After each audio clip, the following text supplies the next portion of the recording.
Pas trop dur la rentrée alors ? Non, la rentrée ça va. C'est pas pour moi que c'est difficile en l'occurrence.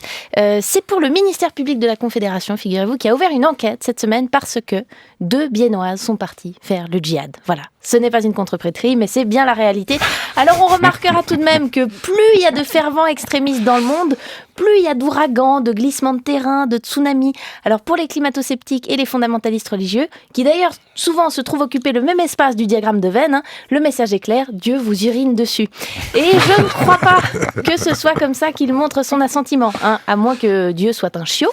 Ce qui expliquerait d'ailleurs pourquoi est-ce qu'on vit sur un truc qui a la forme d'une balle, au milieu d'un système de trucs qui ressemblent tous à des balles. En fait, Dieu, il est là, il flotte dans l'univers à regarder toutes ces planètes qui orbitent en remuant la queue, il est...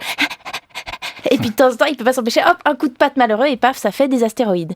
Et là, je vous sens trépigner de curiosité et vous vous dites, mais finalement, Marina, mis à part le fait qu'on sait que les astéroïdes peuvent endommager des stations spatiales, des planètes et le cinéma, avec des catastrophes comme Armageddon ou Gravity, on en sait finalement assez peu sur les astéroïdes. Pourrais-tu nous en dire plus ? Et c'est là qu'on voit qu'on est tous quand même vachement copains parce que justement, j'allais y venir, Michel. Alors tout d'abord, un astéroïde, c'est une planète comme les aiment R. Kelly, Woody Allen et Jean-Luc Lahaye, c'est-à-dire mineure, qui est composée comme les organes internes d'Isabelle Huppert de roches, de métaux et de glace, et dont les dimensions varient d'une mesure dite de Marina Rollman, c'est-à-dire proche du mètre, à une mesure dite du melon de Yann Moix, c'est-à-dire pouvant atteindre plusieurs centaines de kilomètres. C'est très impressionnant quand on voit ça en vrai. Les astéroïdes pénétrant dans l'atmosphère d'un autre corps créent des météores, et à l'instar des adolescents vierges, si une partie de l'astéroïde réussit à toucher la surface d'un corps, elle peut créer ce qu'on appelle un cratère d'impact. Si vous êtes un adolescent et que vous nous écoutez parce que vous êtes séquestré chez vos grands-parents, notez bien, parce qu'on ne vous le dira pas dans les cours d'éducation sexuelle, l'enthousiasme c'est super, mais personne n'apprécie les cratères d'impact.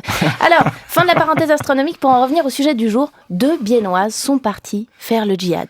Et évidemment, comme c'est souvent le cas dans ces affaires de radicalisation, une des deux est une convertie. Ce qui, je le rappelle, comme l'action se passe à Bienne, pose la question suivante, l'ennui rend-il pieux ? Alors oui, c'est pas pour froisser nos auditeurs biennois, mais les seuls biennois avec lesquels j'ai jamais frayé personnellement, c'est parce que justement, ils avaient quitté Bienne, et aucun d'eux n'en parle comme d'une déchirure, il n'y a pas du tout une version du fado biennois, il n'y a pas toute une littérature de la mélancolie sur le mal de la diaspora biennoise, tout ça n'existe pas.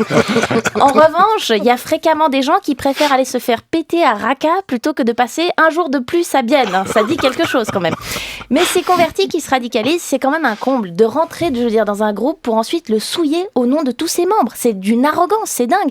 C'est comme quand tu fais une fête chez toi. Et puis au bout d'un moment, tu croises un type dans ton salon que tu connais pas qui te dit « Salut, moi c'est Nico, je suis un ami de Mathieu. » Bon, dans ton salon, t'en dénombres 16 de Mathieu, donc tu te méfies pas, Sauf que comme par hasard, c'est qui finit dans le hall de l'immeuble à 8h du matin à vomir dans le yucca ? Eh ben c'est Nico, voilà. Alors on pourrait se dire c'est pas ton problème, sauf que le lendemain, c'est toi qui te fais engueuler par ton concierge. Et toi tu dis mais il était même pas invité, mais c'est trop tard. Maintenant ton concierge, il a des préjugés contre les gens du 5e. Il en parle à ses collègues. Il dit oui, on sait comment c'est, les gens du 5e, ils arrivent au début, ils jettent le GHI dans la poubelle à papier, mais après ça régurgite dans les plantes vertes. Et puis si c'est pas eux, ils pourraient se désolidariser, faire des panneaux, not in my 5e. Et puis je les entends crier, je crois qu'ils l'abattent. Alors après va lui expliquer que non, c'est un jeu, on connaît nos limites, mon safe word c'est Zendali, etc. Enfin bref. En conclusion, donc, je voulais dire à tous les biennois désœuvrés que ça commence à démanger. S'intéresser à l'islam, écoutez, c'est très bien. Se convertir si ça vous branche, tant mieux.